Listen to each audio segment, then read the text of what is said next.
పెరిగింది. ఒక రాజు కోటలో ఏ విధంగా ఉన్నారో ఆ విధంగా రాజు కోటలో ఉండి ఎక్కడికన్నా వెళ్ళాలంటే పరదాలు కట్టుకొని వెళ్ళారు. మీరు అందరికీ తెలుసు, రాష్ట్ర ప్రజలందరికీ తెలుసు. మీతో కనీసం ఏ రోజైనా మీరు లాస్ట్ ఓడిపోయినప్పుడు ప్రెస్ మీట్ పెట్టారే? ఈ 5 సంవత్సరాల కాలంలోన ఏ రోజైనా ప్రెస్ వాళ్ళతోన మీరు డైరెక్ట్గా కాంటాక్ట్ అయ్యారా? లేదు. లాస్ట్ ఓడిపోయినాక ప్రెస్ మీట్ పెట్టి ప్రజలని అవమానం కూడా చేస్తారు. మీరు ఓడిపోయిన టైంలో కూడా మీరు ప్రజలను అవమానం చేశారు.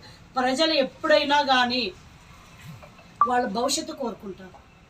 సంక్షేమ పథకాలు ఇచ్చామనే ముసుగులోన రాష్ట్ర భవిష్యత్తే నాశనం చేసిన వ్యక్తి.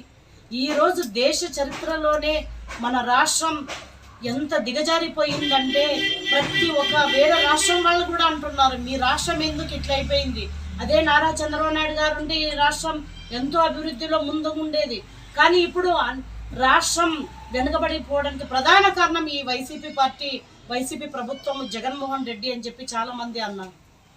ఏ ఒక్క మినిస్టర్ అయినా వాళ్ళ శాఖ గురించి తెలుసా వాళ్ళకి?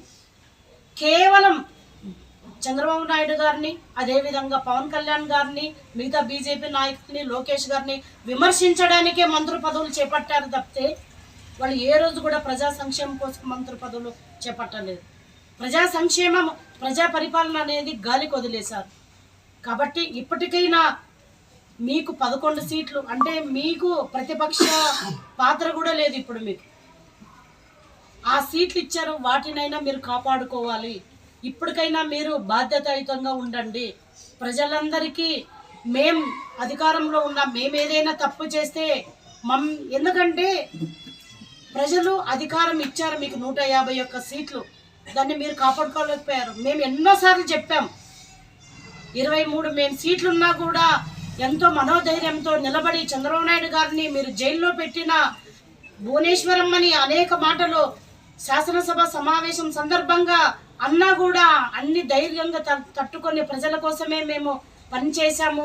మీకు ఎన్నోసార్లు చెప్పాం, ఇది కాదు పద్ధతి, ఇది కాదు ప్రజా పరిపాలన చేయాల్సిందే అని చెప్పి. అయినా కూడా మీరు అవన్నీ పక్కన పెట్టి కేవలం ప్రజలను దోచుకోవడమే మీ పనిగా పెట్టారు.